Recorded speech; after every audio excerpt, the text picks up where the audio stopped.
லோகேஷ் கனகராஜ் இயக்கத்துல ரஜினிகாந்த் நடிச்சிருக்கக்கூடிய கூலி படத்தோட ரிலீஸ்க்கு இன்னும் 20 நாள் தான் இருக்கு. இந்த ஒரு நிலையில கூலி படத்தோட ஆடியோ வெளியீட்டு விழா ஆகஸ்ட் 2ஆம் தேதி மிக பிரம்மாண்டமா நடக்க இருக்கு. லோகேஷ் கனகராஜ் இயக்கத்துல கூலி அப்படின்ற படத்துல ரஜினிகாந்த் நடிச்சிருக்காரு.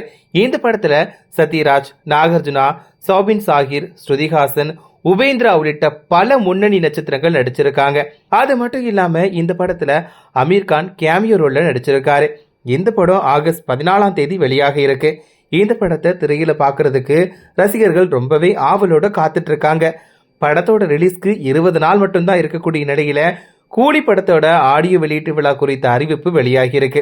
அதாவது கூலி படத்தோட ஆடியோ வெளியீட்டு விழா ஆகஸ்ட் 2ஆம் தேதி சென்னை நேரு உள்விளையாட்டு அரங்கத்துல நடக்க இருக்கு. இந்த அறிவிப்பை சன் பிக்சர்ஸ் நிறுவனம் வெளியிட்டிருக்காங்க. இந்த ஆடியோ வெளியீட்டு விழாவில் ரஜினிகாந்த் எப்படி பேச போறாரு, என்ன பேச போறாரு அப்படிங்கறத பாக்குறதுக்கு ரசிகர்கள் ரொம்பவே ஆவலா இருக்காங்க.